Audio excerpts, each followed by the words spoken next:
Slow on the uptake. And we are live.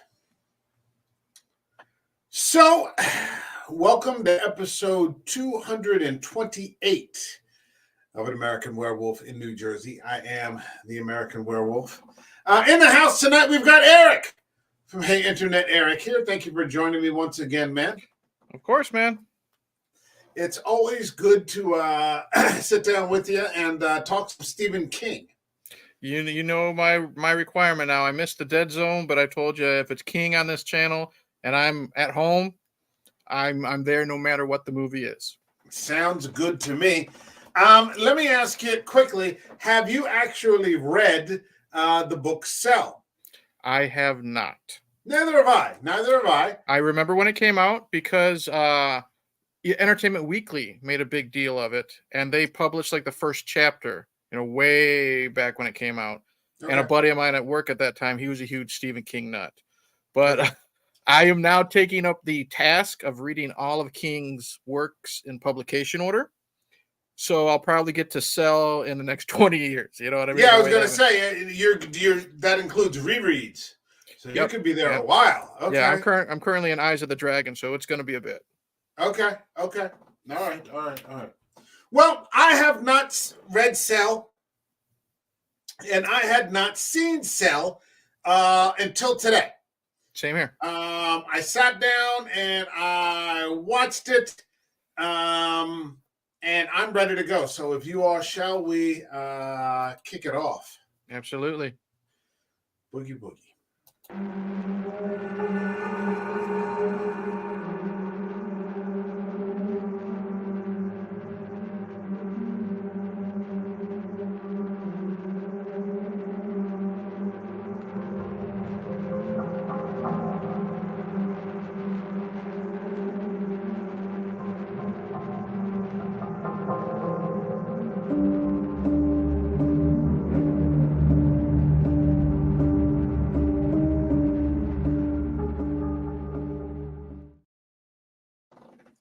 So let's just go right into it and ask you how we usually, let's do it how we normally do it. What did you think of Tod Williams' Cell?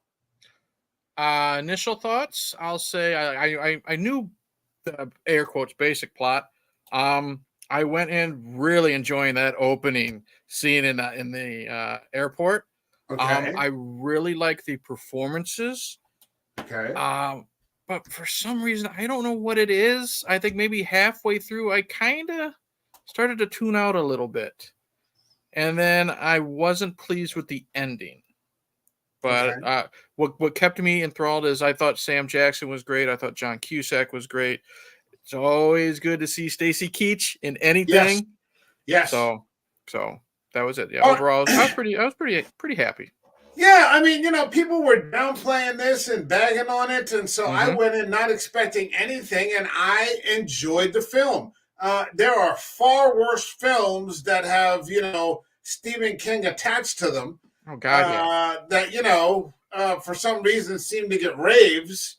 But this, I couldn't see how you could put Cusack and Jackson together in a film and have it suck. Again, this is the reunion. Yeah, this is the reunion after 1408. And 1408 is also going to be covered on the channel this summer. We've got an entire summer of Stephen King. As good a topic as any for just fun horror. This was not a bad film. I didn't think so. If I had any complaints, it's that at times, although that improved as the story went on, the characters seemed a little thin. Yeah. They're a little thin. Now, I don't know if that's an issue, because I haven't read the book. I don't know if that's an issue with the script. I don't see King, necessarily making thin characters. That's usually not one of his weak points. Yeah, and speaking of thin, like this, I guess we would say, we'll get into it, but the main villain, air quotes, the guy in the red hoodie, I still have no idea. The president of the internet. Yeah, I have no idea about his significance or anything like that. So, yeah, there were characters like the president of the internet. You're never exactly sure why any of this is happening. Mm-hmm. And so that's a little vague here. I'm like, well, wait a minute. How did this get started? Mm-hmm. Who did it, involve? Was it some government thing? Like when you watch The Stand or you read The Mm-hmm. Stand, you understand that Captain Trips was a bioweapon that sort of got away from the government, and then everybody just starts dropping dead, and the minute it's out, it's already too late. Mm-hmm. Here, you're not really sure why any of this is happening, it's never really explained. So I'm going to assume that it could be just an editing issue. The way that it was cut, they just sort of left scenes out. But otherwise, I mean, great performances, good story, good tension. Yeah, and the thing is, sometimes not having an explanation is fine, but the problem was for me, unless I overlooked it, we didn't really get the explanation by the time the movie was over. No, we did not. And hold on a second. It's Sure. What year is it? 2006. So, I mean, what I thought was sort of, because the book, this is a 2016 movie, 2016. Mm-hmm. So coming up on about 8 years. 10 years before that, King releases the book. Mm-hmm. And it seems a little prophetic. Yeah. About when it comes, because when I saw the opening scene where everybody's just on their phone in the airport, and everybody's just in their own little world that's like 6 inches in front of their eyeballs, I was like, wow, this is exactly what was King. I'm wondering if King was trying to make a statement. Did he see where cell phones were going to take us? Because that's what I was thinking, because I mean, you and I, we've talked about before, was lots of times we say go outside and read a book, what I mean? Touch some grass, which is funny, because we're talking about movies and stuff, but you go outside, read a book, or go outside in general. But it was kind of funny that even though they're not, to my knowledge, they're not technically zombies because they're not undead. It's like cell phones are turning people into zombies. And if you look at 2024, you can't find someone without their fucking face in front of a screen. There's a great line when they get to the school and they're talking to Stacy Keats and the little boy, whose name I can't recall off the top of my head. But they talk about, what happens if you start working as a hive mind. Right. There's no individuality. There's no privacy. I think 10 years ago, Zuckerberg was saying privacy is no longer a social norm. And I was like, fuck, but I mean, look at the way things have turned out. People are doxing each other and, posting people's personal information on the internet. If a person posts something, I just saw this with Conor McGregor. He's, I'm not sure if that was a joke, but, someone will post something and delete it. But before they can delete it, somebody out there, for some reason, has screenshot it or downloaded the audio or the video or whatever. So, I mean, privacy has just... It's gone away, and it seems like the only way that you can avoid that sort of existence is to just, delete these apps off your phone, because you're just plugged in with a billion people. And for one reason or another, someone has your information, even if it's like the U.S. government. I saw on Joe Rogan, get out of here, you stupid cat. Edward Snowden was on there. And he said, all of your information, from the smallest thing you might have typed in to the worst thing you've ever typed in there, it's stored in a pile somewhere. Yeah, no matter what. So, yeah, sure. I mean, Well, look at all those, it's kind of out of left field. All those celebrities that have those personal pictures, and you know what I mean, that get hacked off the cloud. Remember that happened with Scarlett Johansson about 10 years ago? All the WWE divas at the time.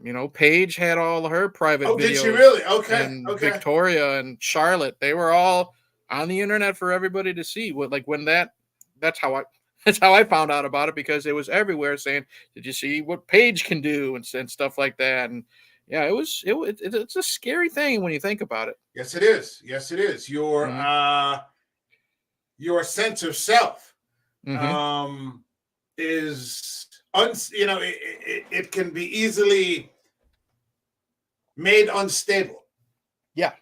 As your, and I hate to keep using a word, I can't think of another word for it, as your private life now becomes subject to the public forum. We saw years ago with people like Princess Diana. I always think of that, where those paparazzi were chasing her in the fucking tunnel. Yep. And nothing ever happened to those paparazzi. Of course not. And granted, I think the driver had a couple of drinks or something like that, but it wouldn't have been an issue if they hadn't been flying down this road, trying to get, just. Yeah, it's gone so bad, man. It's like this. Everyone knows Keanu Reeves as the smooth, cool, always happy guy. There's video going around of him now telling people, leave me the fuck alone.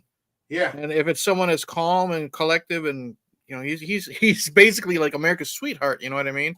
If he could tell you guys to fuck off, then something's wrong. Yeah. Now, so, who knows? Maybe King saw where this was going. I haven't done any real research on this book, but, I got to tell you, if I were to go on to Amazon and to find a cheap paperback for $1, I'd probably buy it just to see, I'm sure you could, yeah. what the story is. Hold on a second. We got a couple of comments here. So Marty, Pimp Tweet Ahoy, just finished editing a video. You should be on here, you bastard. If you want, I'll put the link in the. Hold on, I'll put the link in the chat if you want to hop in, because we just finished it today also. So hold on, get that in there. And then he said, The Signal, released in 2007 from filmmakers David Bruckner, done this premise way better. I didn't see The Signal. I never heard of it. No, yeah, I don't know anything about that. Hold on. Had to check out when the zombies started singing the tra-la-la while being run over and covered in fuel. I pissed myself laughing. I got to tell you, that was one of the weirder things about it, because the basic premise of the film is that this signal is broadcast globally, apparently, across cell phone networks. So anybody that's on their cell phone hears this pitch, which sort of drives them into this feral, almost like 28 days later kind of state, which at first starts out, I didn't think it was a really good look. I mean, it was kind of freaky, and I was thinking to myself, this would be much scarier if I read it. But the way that it was handled initially, I didn't think. I was like, okay, these are like, twitchy zombies, but they don't have any makeup or, any practical effects. It looked a little off. But as the story progressed, it got better. I really like that opening sequence in the airport, because they're not, rotting corpses or anything like that. But what I liked is we know that they're not undead. So that makes me think that they can think, because they're also using weapons. They're not just jumping and ripping throats out. I know someone is taken out with an axe, and someone was taken out with a knife because one of them's a cook. You know what I mean? He's listening to his earbuds. But it's not just that as well. It's not just them attacking people. You had that one lady who picked up the phone, and then she just started smashing her head into the wall just for the hell of it. So. And then in the background, when you see the two planes collide, you know what I mean? And Cusack's just right in the middle of it. It made me think of the Dawn of the Dead remake. You know what I mean? The James Gunn, Zack Snyder one. It just breaks out in a random public place. Like you even had guys, on the toilet with a Bluetooth in, and he's running out, pants down around the ankles, not for comedic effect. It's just that's what he was doing at the time, strangling a girl. You know what I mean? So no one is safe. Which I thought, again, if that sets the tone that anybody can be affected, and they set it up great. Everybody's on the phone, and I kind of liked how Cusack's phone battery died, just in the nick of time. Like this random thing that saves him. Yeah, and then he goes and tries to call his wife back with a payphone. He doesn't have the dime for like 10 extra minutes or whatever type of thing. Right. So there's almost like a little providence there. maybe keeping him safe. But I mean, it just sort of kicks off before you get to know anybody. Right. It just sort of kicks off, which I thought was a little odd. But then as you went on, the characters sort of develop. We get to meet, because Cusack, his character's name is Clay. And then we get to meet Tom, because they make it all the way down into the subway system, a couple of people. And he's the conductor, but the train is non-operational. Right, because I think the pulse was like an EMP. The power went out. Yeah, the power goes out. And then they just ended up, hooking up with this girl, Alice. They make it back to his apartment, and it's just sort of this wandering battle for survival. That gets better. I mean, you learn a bit more about the characters. Not a lot. It's not that kind of movie. And you know what I think of a little bit?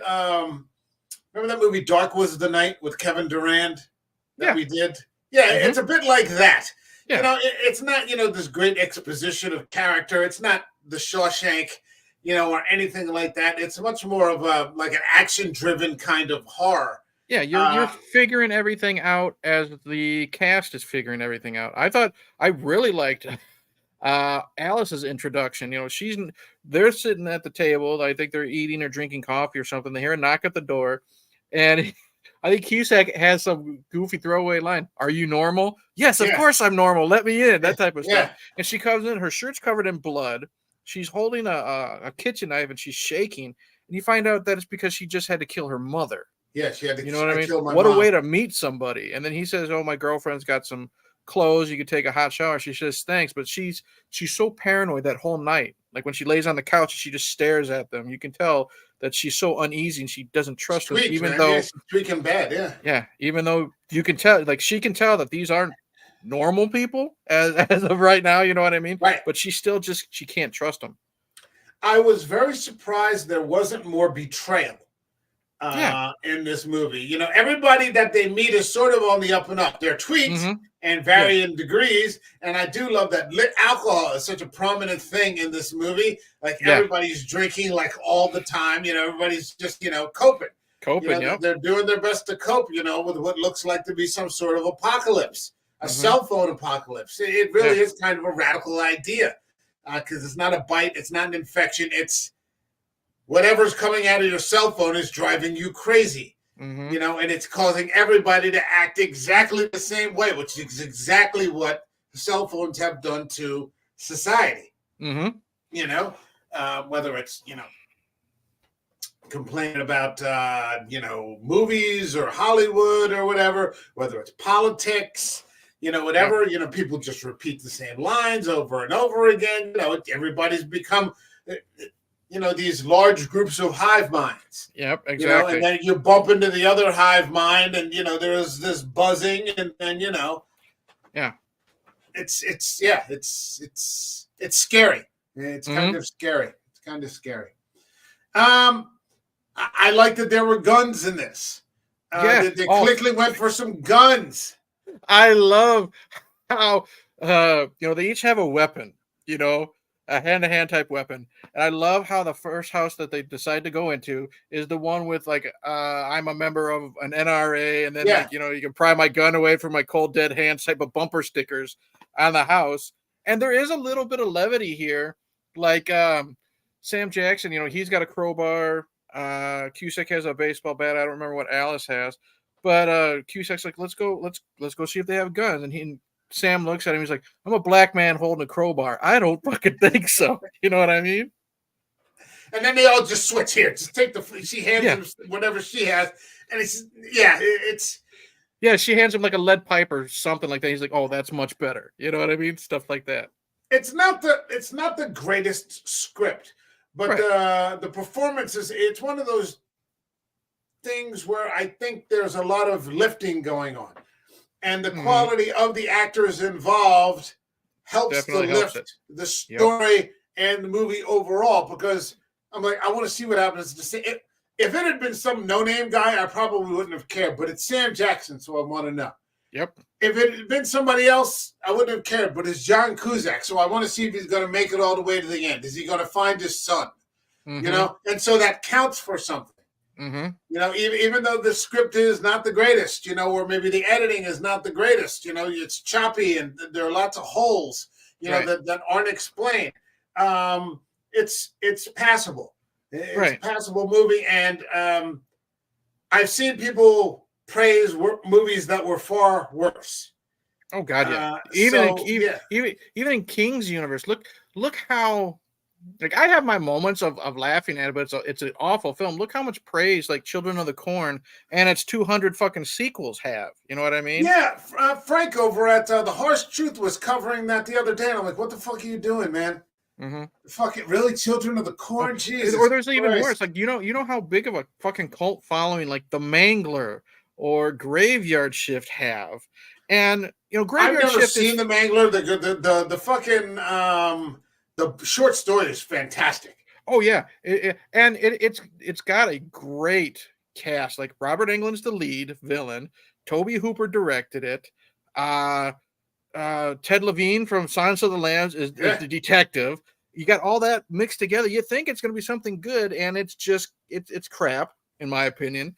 And then what did I also say? You know, Graveyard Shift. Isn't that Brad Dourif?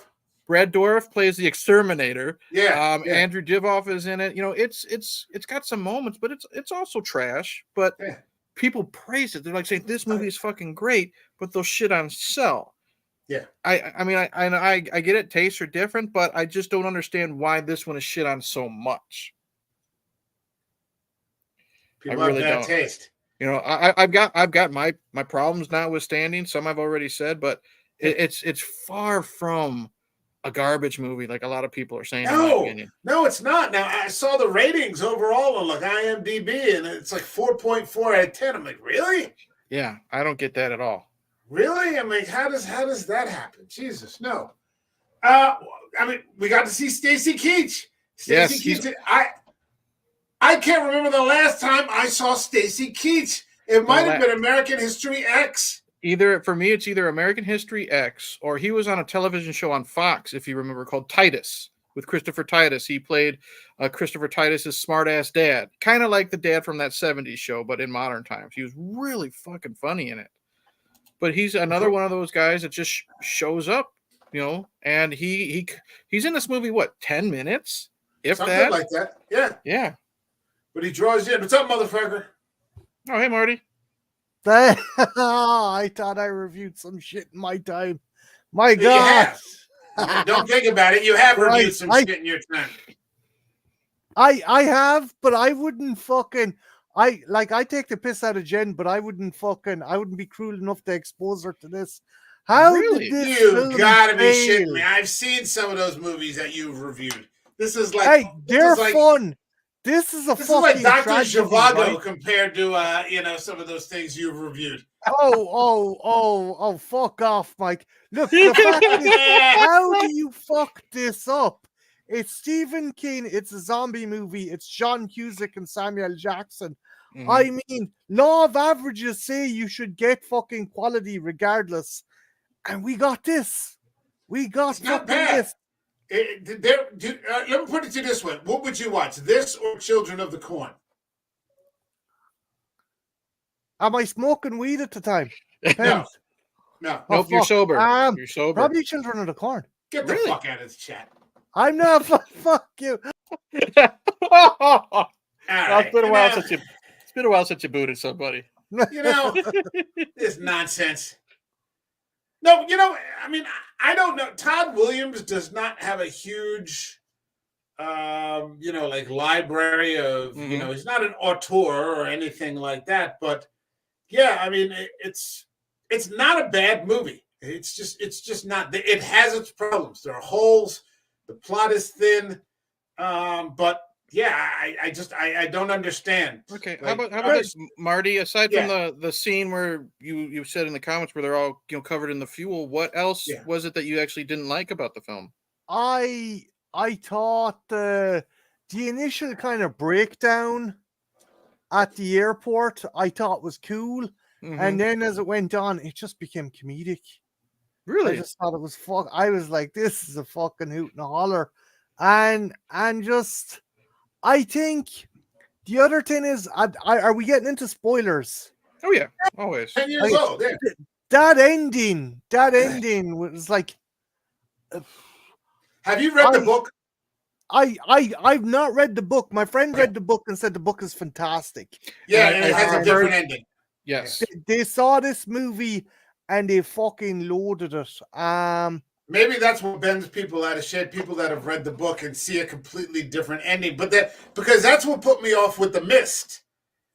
Like, I watched The Mist and I hate that fucking ending. I want the book ending. I want the book ending where they're driving driving up into the mist. Definitely better than this, though, Mike. Oh yeah. The Mist is better than this. But I'm saying that, if you're a fan of the book and then you see a movie that has a completely different ending, then I could see where that would bend some people out of shape. Yeah. Hello? Okay. I'll point out some of the good Sam Jackson fucking kicks arse in this movie. Yep. Aged. The scene at the bar where they're staying at the bar, that was cool. Yeah. I love that scene when they're all having fun, and the one lady is trying to. Mm-hmm. Marty, I think you're cutting in and out, Marty. Oh shit! Marty. Sorry. Am I still lagging? Now you're good. You're with us. You're with us now. Okay. Say it again. Say it again. Yeah. No. Sorry, Eric. Sorry. Go on. You were saying a bit about the bar. Oh well, honestly, that's one of my favorite scenes, and I love how the one lady who's already fucking 3 sheets to the wind, she wants to get in Sam Jackson's pants so bad, but she doesn't know he's gay because he mentions that he hasn't talked to his husband in a while. Type of thing. Yeah.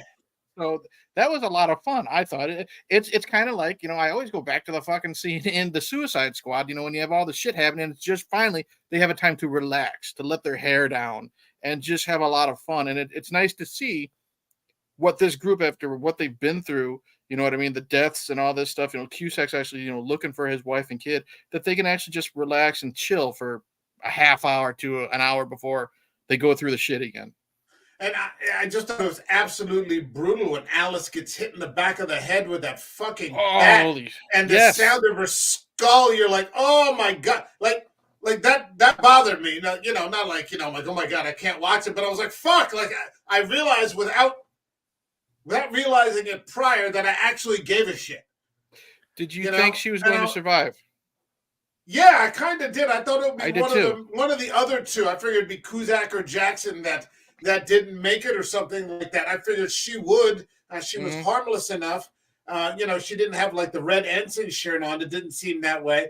And she just takes that fucking bat, and the way she dies, they just have to sit there and wait for her to die. And I'm like, oh man, this is fucking harsh. It's not graphic. It's not super bloody or gory or anything like that. There's really almost no blood. But you're just like, fuck, this is awful to watch. That was a cool death, because it was, as you said, Mike, it wasn't fucking overdone. No. It wasn't like it was a character that we were like, oh shit, this is like everyone's up for the chop. And again, it wasn't some big fanfare death. Like death could just come like that. And that was something, again, another great part of the movie, but it's just, I don't know why. I think it was worse for me because I saw a movie with such great potential. That's what I was going to ask you, because you love zombie movies and stuff like that. With it being Stephen King and Cusack and Jackson together again, I don't know if you saw 1408. Were your expectations just too high, you think?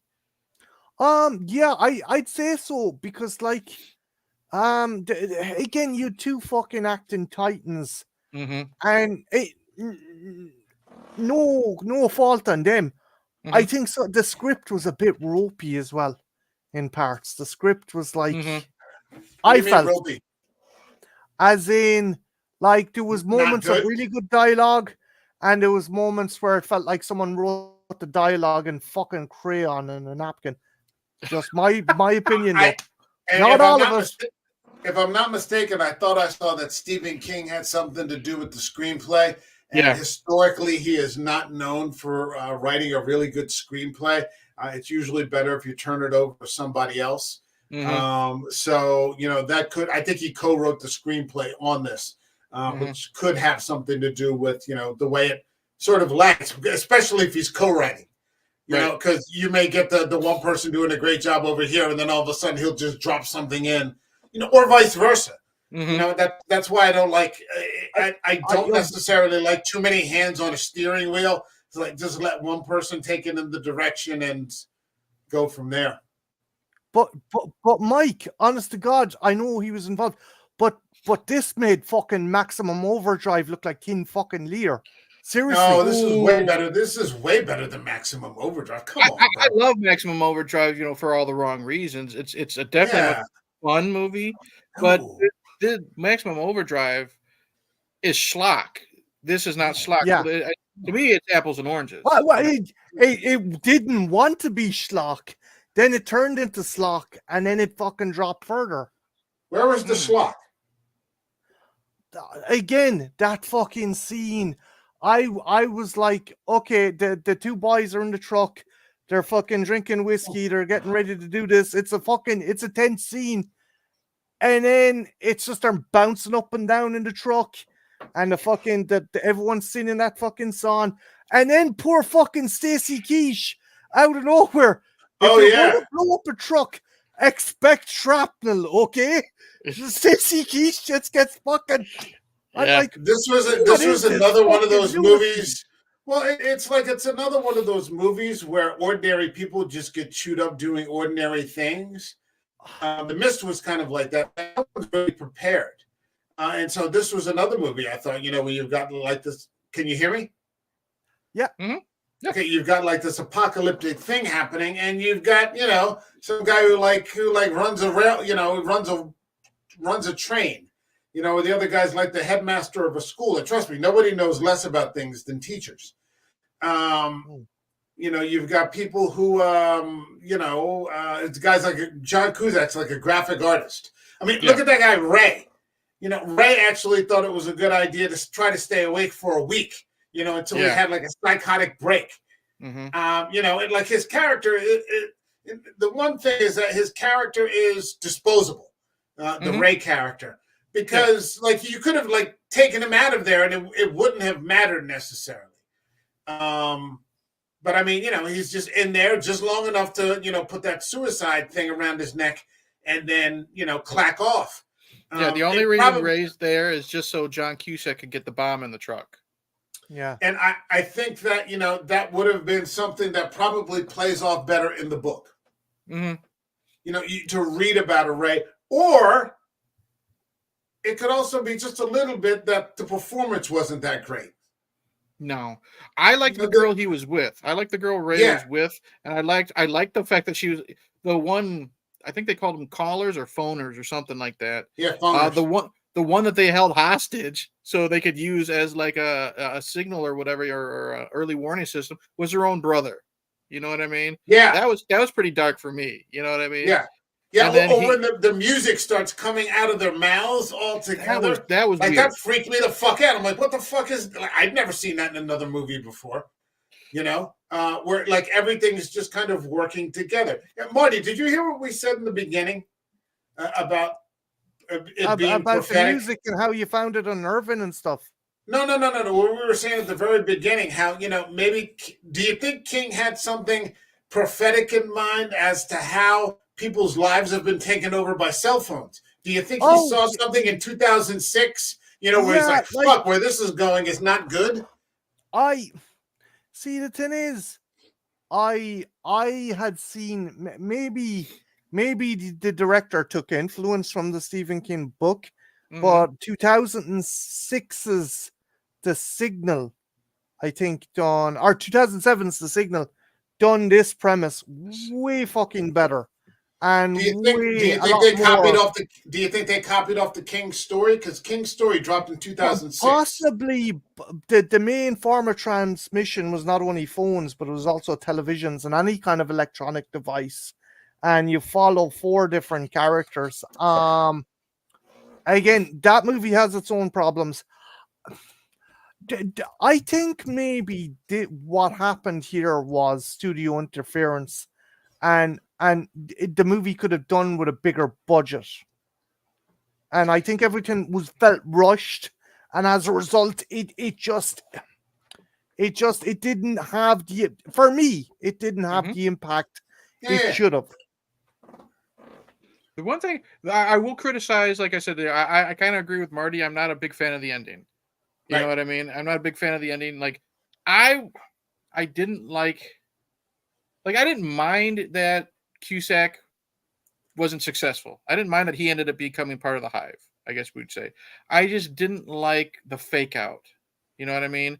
That seemed a little too cheesy for me. And the only other thing I really didn't care too much for, I already mentioned it to you, Mike, was the leader of the internet, or the president of the internet. Yeah, because one thing that they kind of dropped the ball with is the three characters, Alice and Clay and Tom. They're all sharing dreams of this guy. Yeah. And you find out that he is a character in Clay's graphic novel. It doesn't make any sense. It doesn't go anywhere. We don't find out why they're having this dream. I thought that they were going to introduce him as a Flag sort of character. Like Flag has come into another, you know, and he's kicked off another apocalypse, you know, or something like that. And I'm like, oh shit, this guy's going to be Flag. That's what and it never goes anywhere. We get no backstory. I don't even think the fucker even says a word. And he's run over by cars. He's shot, air quotes, to death. And they can't get rid of him. And we don't know why. And we know there won't be a sequel to this. Yeah. So is that an editing issue? Like Marty says, you know, a production problem. But I can't see how they would not realize that. We've said this many times about many movies. How do you not see the glaring, you know, thing that you're the thing is it like studio or like we don't really have faith in the dailies, let's just fucking slap an ending on quick and happy. You know, that's what I felt. I felt maybe the studio fucked this movie over. Hold on a second. We got a comment here. We got Polar Knights over here on Twitch saying, hey, thank you for dropping in. And he says, I love this show. It is the perfect evolution of beard growth. That's right. So we're moving around, you know, and one at a time. You know, we're in stages. Stage 1 over here, 2, because Eric shaved his chin whiskers, and then Marty's got the goatee working. That's right. Eric's got the handlebar going. All right. I mean, again, you know, I love an apocalyptic movie with lots of alcohol. And there's tons of whiskey flying in this, so that made me real happy. And you know, I love that they're driving the truck, and he's got that big expensive bottle of you know, whatever that is, you know, brandy or scotch or whatever. But I mean, it was interesting, especially when you get to the bar. You know, they're not killing it, and this is where, you know, where Eric's point sort of solidifies is that, you know, you get to that point in the movie where they're not killing anymore. You get to the bar and they're transmitting the signal by word of mouth. That's how they get that lady. I guess they fake out the dog signal, right? You know, and so she puts her ear to the door, and next thing you know, they've got her. She hears it through the door, and then everybody, you know, is turning everyone all of a sudden. Where did the dog come from? I have no idea. You know, who is, you know, who's directing John Cusack to hear his son? See, now that stuff I thought was creepy. I did think it was really weird that, you know, we hear like music and shit coming out of their mouth, but when, like, again, we'll go back to the scene with the girl's brother, you know, under the hood, you know, he's tied with those strips and everything, and it is John Cusack's son's voice coming out. Dad, I just want you to come home. Dad, I just want you to come home. Dad, are you safe? Yeah. That shit's creepy to me. See, I thought that was really effective, especially since we couldn't see the person's face under that hood. You know what I mean? Yeah, that seems like a Flag kind of strategy. You know, so I don't know. And it maybe worked. in the And it Yeah. worked because he ripped that mask off, because if one sees them, which I thought that was cool with the hive mind, one sees them, they all see them. right. And then Sam Jackson just right away took him out because he knew he had Shoots to. him. Yeah. Yeah. That I really love that scene. So I'm curious now. I think I am actually going to buy the book because find a used copy for like $1 or a couple of pennies and find out who the president of the internet is. I'm convinced that it's Flag. Don't look it up and spoil. Don't spoil. Oh, I'm not going to tell you. Mike, when was the Dark Tower published? Would this have fitted into the original Gunslinger? Which one? Because which book? The Gunslinger, I think, came out in 67 or 68, the 70s or something. I think. Shit. Mike, you can find a used copy for $1.99 on Amazon. I did not know the Dark Tower series was that old. Oh yeah, the Dark Tower. Yeah, he left it alone for a really long time, and then sometime later in the 80s, he came back to it with the Gunslinger was first published in 1982.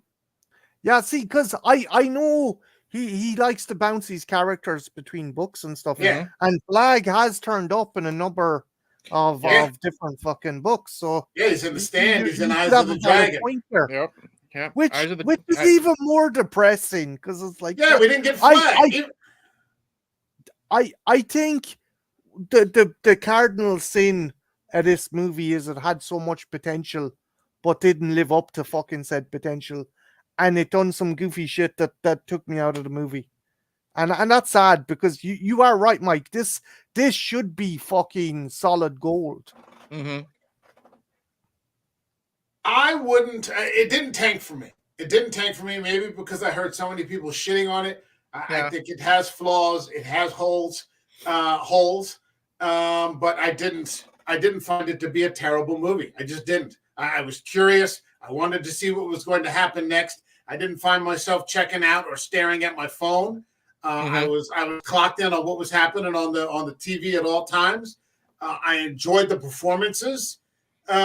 But see, I did. Another rough scene for me is when he beat that figure to death that was attacking him in the house, and it ends up being his wife. Yeah. At first I thought, once again, it looked like Flag. Yeah. We're just gonna call him Flag. Fuck it. He thought it was Flag, and then when he looks back down, it's his wife because they're both wearing a hoodie. Yeah, that's another Flag strategy, and that face was Flag. I thought the face coming out of the closet was Flag. Okay, and then all of a sudden he just starts bludgeoning the thing to death. And then afterwards, I think, does Sam Jackson come along? Yeah, he's up there. Yeah, Sam Jackson comes along, and then, Sam Jackson gets, pasted. And then, they team up together and shoot her. And then it turns out to be his wife, which I just thought was horrible. I'm like, holy shit, he just beat his wife to death. Yeah. So, I mean, he came home and he got that message with the magnets from his son. That was awful. That was awful. His son, because his son's what, 12 probably or younger, and I liked how the note, it wasn't just written like on a dry erase board. It was literally those little alphabet magnets. And it was it was a pretty beautiful rainbow with such a sad, depressing note. It says, "I'm on my way to wherever they're going. Mom is one of them. Please come find me," or something like that. And I love that they didn't use the word one. They used the number. As a kid would. She's one of, like a kid would do. And he signed his whole name at the bottom with like the middle name and everything. I'm like, oh, that's fucked up. Yeah. Yeah. So, I mean, even I had some like emotional time between, Alice getting killed. And then, I wrote that in my notes. I wrote, kitchen magnets, to bring that in. Yeah. I didn't think it was a bad movie at all. I mean, I kind of figured it wasn't going to end happy with at least the wife, because how it starts. He's, Clay's talking to his wife, and she's saying, "Oh, you haven't seen anybody yet?" "No, I haven't seen anybody." So it's a failed relationship. And then he's FaceTiming with his boy, and then the power dies, and then he's talking to his wife on the payphone, and before the operator kicks him off, she basically says it's not going to work, and he says, "I just want to see my son." Yeah. So we still at least had that little bit of a connection. I should have known, as many fucking horror movies as I've seen, this trope where they're not getting together. They're not getting back together, and the reason is because we're going to see her at the end either dead or infected, and then it leads to her dying. one thing I got, and it's a cool theory now, it could be wrong, was that whatever entity this thing is, if you convey some form of emotion or fucking kind of weakness into electronic device, such as Cusick talking to his wife, having this, that it's already it's infected you. It's there, it's planted, it uses that emotion to get in, and it's slowly manifesting and growing. That's what I took from it. Maybe I'm totally off fucking point with this. So it works like the algorithm. Once you put something into the algorithm, your timeline starts to become altered. Like I'll like one thing on X, and then all like I was talking about Caitlin Clark, the WNBA player, and then all of a sudden, like my entire timeline was just flooded with Caitlin Clark.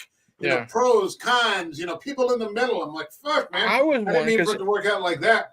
Because I was wondering, when did he get infected? And when I was sitting down thinking about it, I was wondering maybe that a little bit of the infection happened initially when his phone died, or it was happening as the operator was cutting him off. So it didn't get that full effect, but it was in his system enough for it to fester a little bit. You know what I mean? And then finally, Cusack? Yeah, because like in Dawn of the Dead, where not Kent Foree, the other guy's bitten, and it takes a while for him to get infected. Yeah, and maybe the thing is, we didn't know. That's even more tragic thing, that he was fucked. He was fucked the minute he was on that phone. Because I was wondering, again, unless I missed if they gave any rules or anything, I only noticed people that had the phones to their ears get infected. Because when he uses the phone at the end to hit the number to set the explosion, he's just looking at it. He doesn't necessarily put it to his ear, does he? No, I didn't think so. So I didn't know if just having a phone signal to begin with would work or not. Because I mean, it could play out just like it did in the movie. You don't have to guess in that he grabs his son, but then his son infects him, sort of like Invasion of the Body Snatchers with Donald Sutherland at the end. Veronica Cartwright runs up to him thinking that they're the last two, and she finds out real quick she's the last one. And so the fake out, as you called it, could just be what he sees in his mind.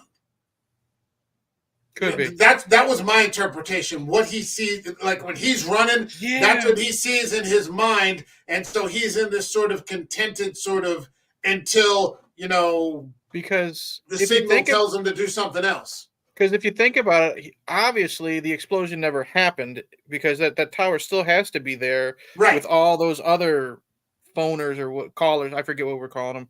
But they're all there. So obviously he was not successful in blowing the fucking thing up. Right. So it makes me wonder when this happened. Was this all a dream? It leaves to me a little too much into interpretation. And that's why I was just kind of confused and let down with the ending. Because, I mean, and especially I understand a little bit about the ending. I glimpsed, briefly on Wiki, what the ending of the book is. So I could see why people would like, let me just say this: it's an ambiguous ending. Yeah, I knew that. It's sort of like the Mist. The Mist ends in an ambiguous way. They just keep on driving. There's no army reveal or anything at the end, and they're not rescued or anything like that. Mike, would you agree? Whereas the Mist and say John Carpenter's The Thing, their ambiguity actually lends to the movie. This is more confusing and muddles the ending, and you're like, I know, because I didn't. It wasn't in there long enough for me to be confused. I mean, it's like you see maybe a 30-second scene, and then you see what's actually happening. So for me, my interpretation watching it just now was that, this is just kind of what he's seeing in his mind. Yeah, was he infected at the very beginning at the airport? You know what I mean? I didn't believe so. No. Okay. I didn't believe so. I think where things diverge is when his son, sort of blasts him in the ear, and where the story gets off the path is when he stands to clack off the ice cream truck. Okay. We go that didn't happen. And where he remains is in the dark with the rest of them running. It would have been served a little better, I think, if you had seen the son with him running. That would have helped to clarify a bit more. But my interpretation of it is that, and then he never clacks off the bus, and they just just spend the time going around the cell tower. I think this movie could have locked the rules down a bit better. One thing that always takes me out of a movie is I'm a big believer in form follows function. That if we know that there's a particular set of rules, or if we know there's a particular science to this entity or creature or whatever the fuck it is, it makes the suspension of disbelief that bit smaller. And I think that's what this movie was missing as well. Wait, say that again. I'm sorry. Sorry. No. Essentially, I'm a big believer in form follows function. So if something is going to be believed, you gotta fucking lock down those rules to a certain extent. I'm not saying galvanize, but Eric, did you find the rules in this a bit fucking kind of it suited whatever scene it wanted to? It didn't really. I wish we could have had a little bit. Like I told Mike earlier, I like how it is a bit of a mystery, but then it's too much of a mystery because it's literally just a dropped line. I don't know where in the movie, but someone says, "Yeah, they don't even need phones anymore." Okay, why? You know what I mean? I would have liked to have seen like an actual example. And then that happened in the bar.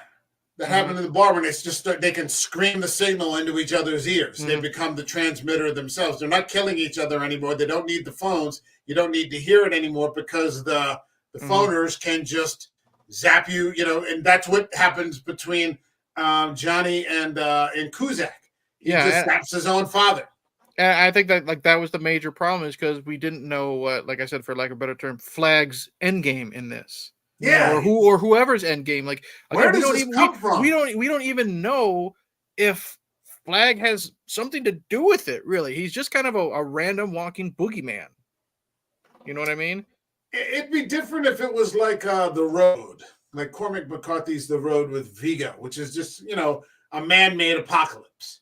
Okay. And it's never exactly explained what it is, but you're like 10 years into it when the film starts. Okay. And so that's a little different, but this is, sci-fi / paranormal sort of, apocalyptic event. You need an explanation as to, how this kicked off, who's responsible. Like I said, Captain Tripp's in the beginning of the stand. You understand it's a bioweapon that, the government has, butterfingered, and, it ends up killing everybody.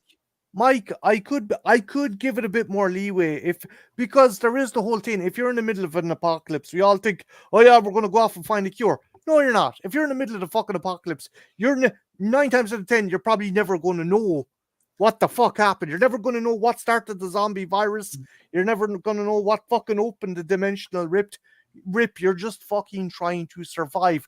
But the issue is this movie teased us with the thing that was like, well, here might be the explanation. It's like, fucking pick one side of the fence. This is interesting because, like, Bill's criticism of King is that he always gives you an explanation. Whatever it is, there's almost with The Mist, it's the Arrowhead Project. Or with The Stand, it's Captain Trips or whatever. Here you don't get it.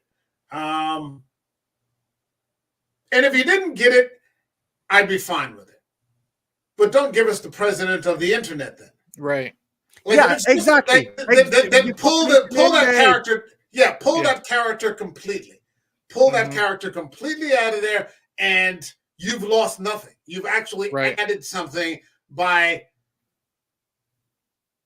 removing reasonable questions that the audience would want to ask. Like, who the fuck is that guy? Why does he keep appearing? Give us a confrontation between Clay and Flag. You know what I mean? Yeah. Why is he in everybody's dreams? You could have cut that fucking scene. Like, that's not it. That's not a coincidence. It muddies the water. Yeah, it totally muddies the water. I don't win, honestly. Because the thing is, hold on. The thing is, they build this guy up so much because you can't fucking kill him. He's always there. You can't escape him in your fucking dreams. Is he like a Freddy Krueger boogeyman type of thing? And then nothing. Or is he like I thought we were going to get to the point where we were going to find out that somehow Cusack was the cause of this, And like I this would have is been his graphic novel character, and somehow he's animated it like the Dark Half. I would have been okay with that too, but again, the fact that it's just in my opinion, it's a stupid throwaway line. He's the character in my graphic novel. Okay, work on that. They don't go back to that. Okay, it's like tell us what your fucking graphic novel's about. You know, it's a cock tease. It's like, oh, this is interesting. Oh, it's going nowhere. Yeah, it is a disappointment. It is a disappointment in that sense. It is. Can't argue with that there. You know, believe it or not, we've been going at it for 55 minutes talking about this movie, which is not the worst Stephen King movie we have covered. This is better than, I don't know if I would take it over Silver Bullet because we got Gary Busey, but I'd certainly take it over Children of the Corn. I wouldn't take it over The Dead Zone or, any of the upper tier. I wouldn't take it over Carrie or anything like that. But it's not a terrible movie. I wouldn't take it over The Mist either, but it's middle road King for me. Yeah. You know what I mean? I've seen the top of the heap. You know what I mean? What would be at the bottom? Like Sometimes They Come Back? No, I like Sometimes They Come Back, actually. Okay. For a TV movie, I think it's pretty good. Bottom of the heap, honestly. Christine? I don't like Christine. No, Christine. Bottom of the heap would probably be, honestly, the worst one I've seen so far is probably The Mangler. The Mangler. And I'm not talking anything with a sequel. I'm not talking about any of the sequels. They don't count. I think probably the worst one, air quotes, probably The Mangler for me. And I think it's kind of like what Marty said. You have with The Mangler, you have all this stuff together. Robert Englund, based on Stephen King, Ted Levine, directed by Tobe Hooper, and it's just kind of, you know what I mean? Kind of a disappointment. What's up, man? Ninja? I don't. Joe, Mike, I'll be nice. It's better than fucking Tommy Knockers. I never saw the Tommy Knockers. I didn't like the book, The Tommy Knockers. I didn't like the book. Fucking laser lipstick. Some bitch kills a cop with lipstick. But it's Tracy Lord, so I'll allow it. But even King doesn't like the book Tommy Knockers. I'll put it this way. It's also better. It's better than a lot of those miniseries. It's better than the Langoliers, because fuck that. I'll put the Langoliers under the Mangler. You know what I mean? Because it's fucking 4 hours long. It's boring as hell. It's pointless. I think Bronson Pinchot was on as much cocaine as Stephen King was at the time. You know what I mean? The effects are awful. Girl. Yeah. It's awful. So Langoliers is probably the worst. But a lot of the miniseries, Golden Years is awful. That was unwatchable. So I definitely think this is probably middle of the road. I don't think it's as bad as anyone is saying. No, better than Tommy Knockers should be a quote on the poster. Yeah, that wouldn't be bad actually. I like Tommy Knockers for a TV miniseries. I thought it was all right. I saw it once. I never need to see it again. Did you guys see Storm of the Century? That's actually Storm of the Century is fantastic. We just came up last week, and I still have. I've wanted to watch it all this time, and I just never get around to it. And I want to wait until it's winter. And I keep forgetting, and it passed me by this winter. It totally went right out of my head. I'm going to try to wait till next winter because I don't want to watch it now. We're in the, it's hot. Or another great one, Needful Things. That's another fantastic. I think we're going to try to cover that this summer. Max von Sydow plays the devil. That's always interesting. And Bonnie Bedelia. Bonnie Bedelia is always a hottie, and an alumni from Salem's Lot. She plays Susan Norton in the original.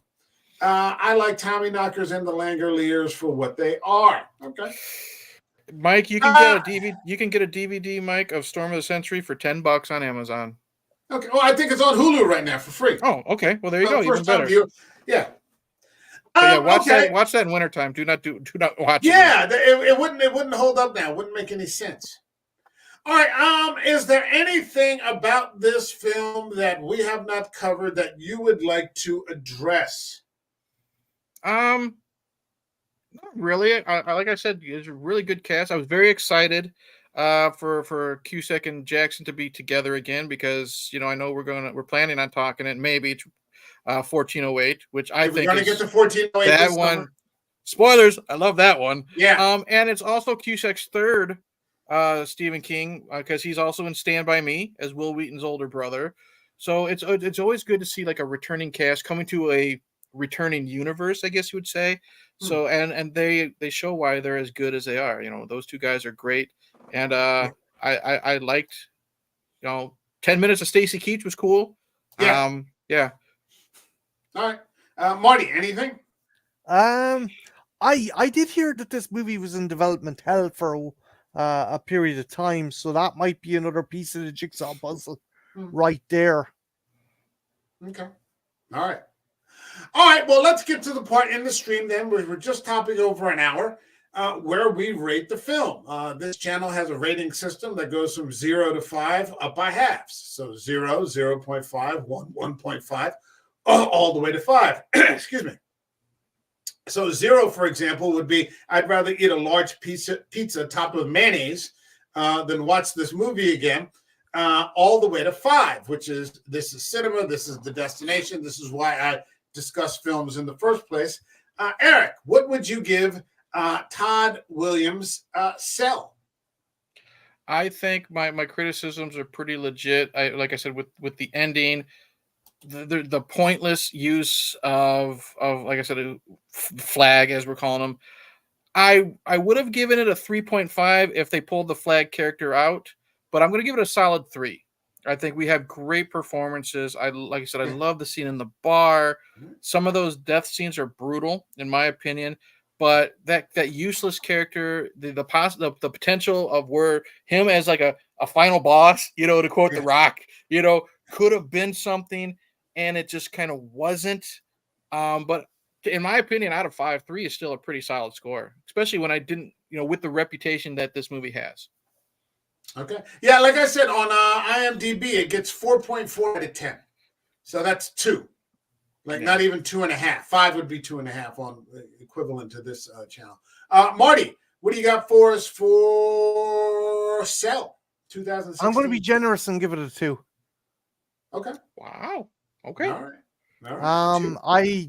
I think there's some great actors. The premise is really cool. There is some cool scenes, but there's some really fucking choppy dialogue and some scenes that just fucking annoyed the shit out of me. So hold on. Okay. The Ninja says gonna have to watch the replay, but I enjoyed both novel and movie. But the ending and the school oval scene took it down a notch. 3 is a valid score. All right. I am going to go with the 3. Like I said, I was engaged. I was engaged from start to finish. I thought the characters were thin. I didn't really know too much. I didn't know too much about Samuel Jackson. Right. Clearly not his best performance. I was a little disappointed you didn't hear any motherfuckers from Samuel Jackson in this movie. So that's always a bit of a drag. But I understood enough about him to understand. I liked Cusack's character. Again, starting off very thin. These are not enormously developed characters, but I think that the strength of their ability lifts the film. It has holes in it. I like the girl who played Alice, and I like just about everybody I saw in there was no person I watched and I'm like, this person sucks, with the exception of Flag, the president of the internet, which is a completely undefined boogeyman who seems to serve no purpose. To me, you know who he reminded me of? He kind of reminded me of the tall, scary guy in Gerald's Game, who was just kind of creeping on her in the corner. You could have pulled that character out, and it would have made no difference. Right. It was just he almost seemed to have an obligation to go a little paranormal. You got to have he's always got to have a boogeyman. Yeah, unless it's I mean, you look at some of the best work he's done, like we covered Misery. Absolutely no paranormal in there whatsoever. We're going to cover Dolores Claiborne. No paranormal in there whatsoever. Shawshank. No paranormal whatsoever. Tons of good stuff can be done from him that don't include the paranormal, but every once in a while. And when you read the book, it doesn't really add anything. When you read the book, though, it's kind of scary for the first time until you realize, that there's not much to him. If they had fleshed this out and made him into a Flag character, it makes me want to read the book. I'm going to buy the book. So that's a positive. I'm going with 3. And I think I'm not, just inflating it for the sake of, arguing. I genuinely, Right. From start to finish, I'm like, wow, okay, what the fuck's happening here? Is he going to reach his son? Because they're telling him, like, you're going to die if you go there. And I'm thinking, it's his son. He's got to go. You can't just write off your son. You can't write off your kid. You can't do that. He has to go. And yeah, I mean, I was kind of curious what happens to Sam Jackson. I guess that's true. You don't see what happens to them. You infer that they survive. They're going to Canada. So yeah, I give it a 3. I give it a solid 3. If you enjoyed the movie, you'll love the book. Okay, Eric just found a $1.99 copy for me on Amazon, so I'm going to order that up, and it's probably one of those things you could read real quick. All right, Eric, plug something. YouTube channel. Wait, before we do, let's have a little impromptu conversation. The 3 of us, Alien Romulus. The trailer for Alien Romulus dropped this week. What are we? 4 weeks out? 5? Just about 5 weeks out. Yeah, 5 weeks out. Not far. Not far. It's not going to be a $1 billion movie. I think everybody's putting their money on Wolverine and Deadpool. I hope people go. I'm going. I hope I'm going. I've never seen an Alien movie in the theaters, so I'm going. Really? Really? Yeah. Yeah, I don't think I have either. Yeah, I mean, unless you count Alien versus Predator, I've never seen an Alien movie. You haven't seen Covenant or Prometheus or... I've seen Prometheus, but I saw that on Blu-ray, and I still have not seen Covenant yet. Okay. But this will be my... terrible. That's what everybody says, which means I'll probably enjoy it, but who knows? I'm excited because, it'll be the first one I've seen in the theater. You have to see an Alien movie in the theaters. You know what I mean? Big sci-fi movie, you got to see it in the theater. Big sound, big visuals. Trailer-wise, I mean, I know Marty's, he's got some possible inside information. Me as the outsider, you know what I mean? This isn't, like, I like the films, but this isn't, like, my thing. I like some of the ideas. I like that shot of the crew member with the flashlight behind her, and we see the rib cage. Yeah. And it's pumping. I like the ending shot. The xenomorph, I think, looks great. It feels claustrophobic from the trailer, and that's what we need, I think. So I'm very optimistic. Fetty, go ahead, Marty. What do you got? See, the trailer, it was a good trailer, but confirmed a lot of stuff that was in some spoilers that I had heard. And if I'm going to have an issue with this movie, there's 2 big spoilers, and by the looks of the trailer, that's they're legit. So I'm going to be, unless they pull them off really well, this could be a fucking kind of a nostalgic disaster, a nostalgic backfiring disaster. Did you like Alvarez's Evil Dead though? I loved Alvarez's stuff. I was super happy out. I don't know, and maybe I'm coming across as snobby and elitist. Ridley Scott, diverse director. James Cameron, diverse director. David Fincher, diverse director. Alvarez, primarily horror. I always find with the Alien movies, you need to strike a balance between the horror and sci-fi, and I think Scott and Cameron fucking excelled at that. Fincher to a certain extent. They're great at world building. Alvarez has a get out of jail free card because the world's already built for him, because it's set in between Alien and Aliens. He doesn't really have to add anything. Renaissance Station, it's made up of 2 modules. Romulus is the older part, takes aesthetic from Alien. Remus is the newer part, takes aesthetic from Aliens. I just hope the dude doesn't think that making a good Alien movie is just going to be all about callbacks. And I certainly hope that the 2 things I heard aren't going to be as audacious when we see them on the screen. That's all I got to say. I'm cautious. I'd like to say cautiously optimistic. I'm just cautious.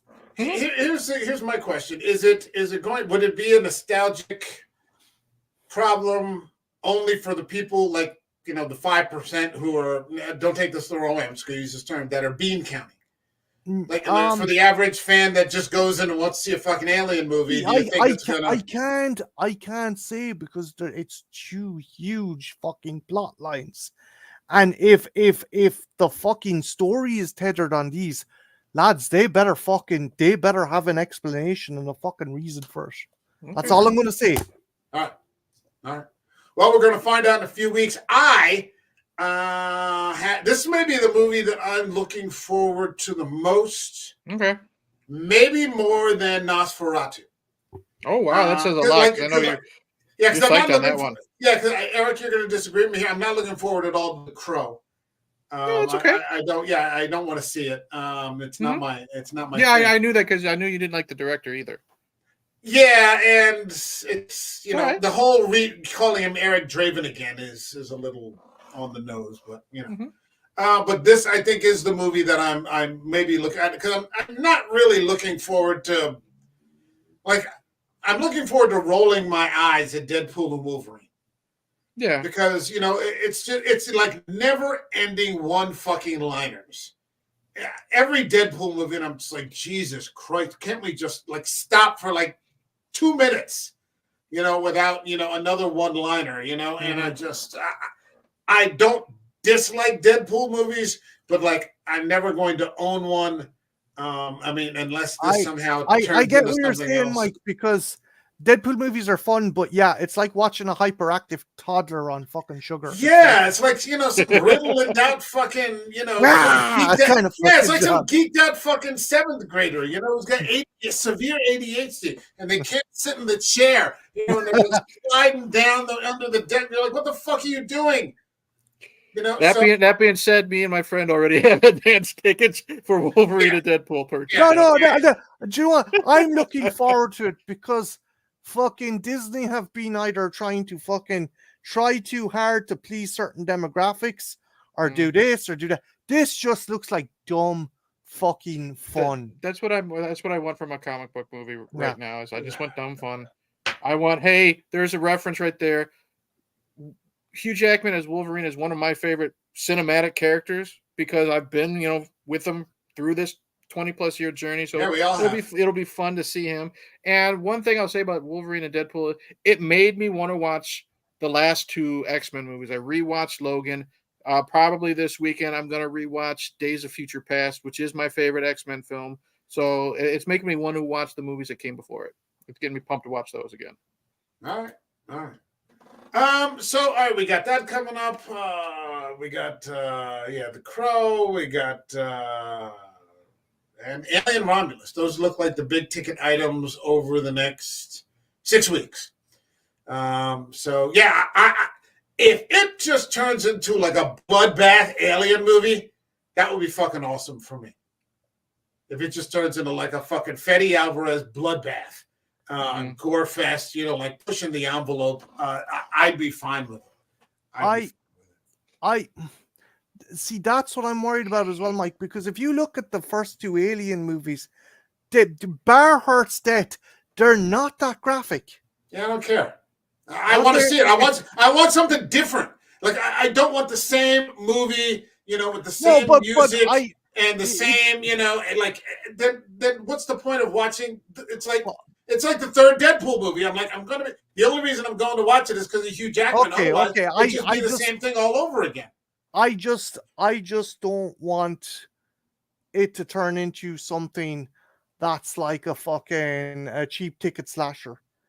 The original movie was essentially a slasher, but I always kind of I go to watching Aliens because I like the lore, I like the sci-fi. Yes, I'm a huge fucking nerd, and I admit that.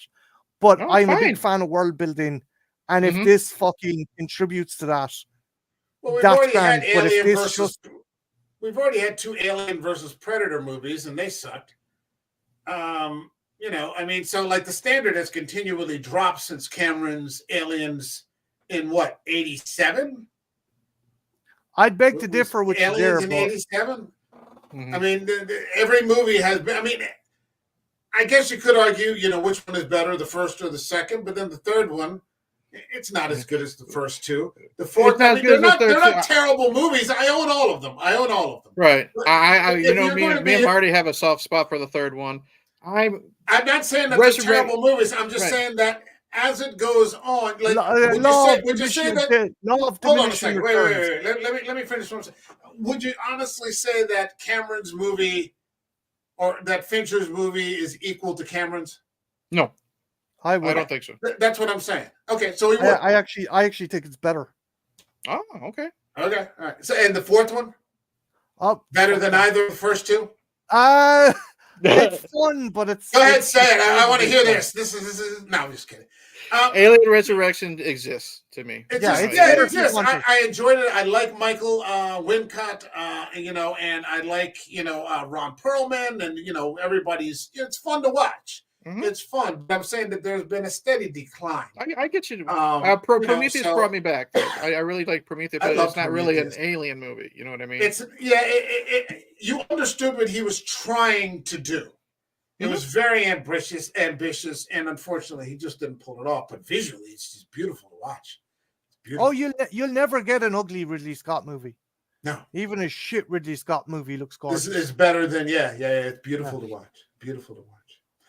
Hold on, we got high hopes for Romulus from the Ninja. Yeah, same here. I'm going to be there opening night, or maybe if I can get a Thursday, and get a chance to go Thursday night or something like that. I'm going to do what I can to get there. So, okay. Eric, sorry, back to where we were 15 minutes ago. Plug something. No, it's all good, dude. YouTube channel, Hey Internet, Eric here. The whole year I'm discussing films I've never seen before. And I have finally jumped headfirst into the Wreck franchise. And even though that fucking movie is 17 years old, other than Late Night with the Devil, this is probably the best horror movie I have fucking seen in a long time. And I have the video up for that one. I'm probably going to watch 2 tomorrow and then have the video up by Saturday. That's a solid fucking movie. I'll tell you, this was better than Late Night with the Devil for me. 2 different types of films. But I will tell you what, I'm not the hugest fan of found footage. I was enthralled from beginning to end. And Marty, I don't know if you saw my review, but I told Mike, I said that last 25 minutes of Wreck, I thought was fantastic, and that last jump scare nearly made me shit my pants in the dark. The last few minutes is like someone grabbing you by the balls. Yeah, just so fucking squeezing, man. I can't wait to dive into the other 3 films because I have the 4 Spanish films. I might jump into Quarantine and its sequel just because why not? You know what I mean? They exist. Yeah. I got them in my. Carpenter is always fun to watch. Yeah, and I got them like in my wish list for Amazon, $5 each. What you fucking do? I've spent more on less. And I'm starting next month. I've already got feelers out. I'm going to try to bring back my interview series. I've just been so fucking busy, but as of right now, I'm pretty much going to jump into that Wreck franchise head first, and I can't fucking wait. So, video for the first film I uploaded yesterday as of this recording, and we're talking on a Thursday. I'll probably have Wreck 2 video up by Saturday. I would put Wreck ahead of any Paranormal Activity movie, and I would put it in a 3-way tie or in the top 3 with Blair Witch or Cloverfield. Those are my top 3. I liked this better than Cloverfield, and I really enjoy Cloverfield. I don't like found footage horror, and I thought that fucking movie, that is like, that's a fucking solid movie. Right. Horror movie, that's a fucking horror movie, man. Yeah. That's a fucking horror. I remember, I don't know, I guess I told you guys this. I'm old enough that I actually went to see Blair Witch in the theaters, and I saw it on a Saturday afternoon before we found, this is before the internet, so I didn't know that it wasn't real, and you could have heard a fucking pin drop in that theater. We thought it was a documentary. We literally thought it was a documentary. And it just, you're like, what the fuck is this? And it's fantastic. And then you went to go get some pizza or something like a half hour later, and somebody told you, stupid bastard Steve Radcliffe, you know it's fake, don't you? Can I show you my new potato? I just had to reopen that wound, man. I'm sorry. Dumb motherfucker. I swear to God. Fucking planet's infected with them. All right, Marty, what do you got for us? Plug something. What do you got coming up? I have a video I just released tonight of how an Irish brewery hired the team behind Akira to do a commercial for their beer. Okay. That'd be interesting. And tomorrow night, myself, Jen, and some other cool people, we're having a discussion stream on Clive Barker's Nightbreed. So that should be good. Ooh, that's a good one. Director's cut, theatrical, or just in general? I need to powwow with my lady, but I think maybe director's cut. Because there's two different endings. So. Yeah, there's the Cabal. There's the Cabal version. Well, there's a theatrical, a director's cut, and Cabal. All three are different. Oh, bollocks. Okay. Yeah, so I'll have to check with Jen and see what other people, what they're watching. But good luck, yeah. Nightbreed. We're going to be watching fucking Nightbreed in some form, shape, or another. Love me some Clive Barker, man. Yeah. I don't think he directs it, but Candyman. Just fucking Lord of Illusions. Lord of Illusions is another one. Lord of Illusions is a fantastic movie. Bakula. Scott Bakula is one of those guys he's always there and you always love to see him, but he never got his due, I feel like. You know, you would have Quantum Leap and he does Quantum Leap and Lords of Illusions, and then sometimes he's got a fucking show for like Star Trek, and he's got to fucking, pay the bills with Major League 3. You know what I mean? Yeah. Bakula, fucking Bakula. I love that dude. All right, for this channel, this audio will be uploaded within 10 minutes or so of us signing off here tonight, so you'll be able to find this Spotify, Apple Music, anywhere you can find podcasts. I will be back on Sunday. I'm bringing back someone I had on once before, the Exorcist Reviews channel, and that's a guy over in Alaska, and he does nothing. His channel is completely dedicated to The Exorcist and the Exorcist franchise. And he has some really interesting stuff on there. Like he has like an audio of some edited out script after the exorcism where, Reagan vaguely remembers before they move out of the house in DC. Yeah, I think that's in the 40th anniversary hardcover that I got right here. I think it's fantastic to watch, and the way that he produces it, really good stuff. So we're going to be on here on Sunday, just talking about how it's been a great year for religious horror. Hopefully, you bring up Flanagan in The Exorcist too. Yeah, I know. That's peak. I mean, that's going to be peak. I mean, we've got a new Exorcist with an A-list director coming our way, but we've also got Russell Crowe coming back. The Pope's Exorcist 2, which is just fun movie. It's just a fun movie. But I mean, Father Gabriel Amorth was a real exorcist, so it's kind of like the Warrens, Ed and Lorraine Warren. You've got a million stories that you can play off, and he said he wanted to do maybe 2 to 4 movies with this guy. Mike, what's the other movie that's coming out with Russell Crowe playing The Exorcism? Playing a priest. Yeah, I The was Exorcism. confused. I was like, Jesus Christ, they made a sequel already. And that looks dark. That looks very, very dark. I'm not seeing a lot of promotion for it, unfortunately. That's not connected to the previous one, is it? No. It confused the shit out of me and a lot of people. I think Russell Crowe is like one of the best actors in Hollywood, and the fact that he's been doing horror seems to be completely just glossed over by like the horror community. He was even in Tom Cruise's The Mummy. He was Dr. Jekyll. He was Henry Jekyll. The fact that he did that is pretty cool. He's come a long way from schlock like Virtuosity. I know, Marty, you've probably seen that one with Denzel, but also like Beautiful Mind and Gladiator. It's cool to see that tier coming down into the horror genre. Yeah, and he seems to be having fun with it. Like he did. You see some of these, reviews and the interviews and things like that. He's having a good time. So it's not like like, why am I doing this? My fucking time. Let's have some fun with it. I've done just about everything else. Let's get a good script, and do some fucking horror. So it's been a great year. Immaculate, The First Omen. Which was a great prequel.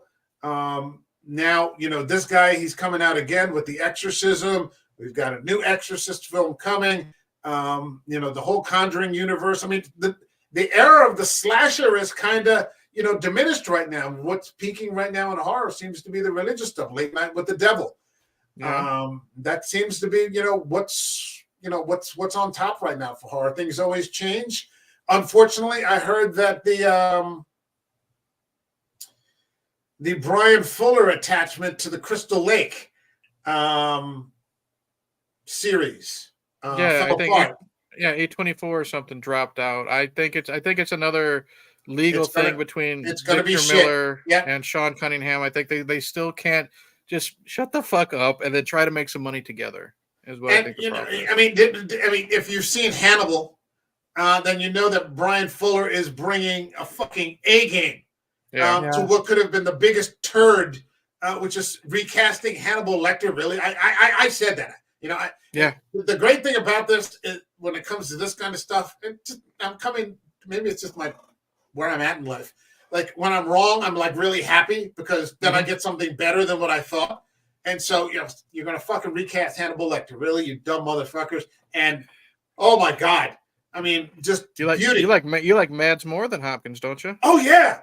Yeah, That's what I thought. absolutely. Absolutely. And, you know, here we're hearing about, you know, Crystal Lake, an hour-long chase scene. You know, no, let's not do that. Let's not do that. So, well, we're going to do that on Sunday. And then next week, I just decided the summer of Stephen King continues. We're going to do Tobe Hooper's Salem's Lot. So, Marty, if you want to join us for that, you're welcome. That's it for now. Nice. And Yeah, I'm yeah. ready for. That's enough. Next, That's more than enough. Yeah. I'm ready for next week because I told you offline. I said I haven't seen Salem's Lot since probably before I was married, and oh God, my daughter's now 12. So you do the math. You know, we were married for quite some time before she was born. So it's been a long time since I've seen it. So I'm ready. Yeah, it's going to be a good time.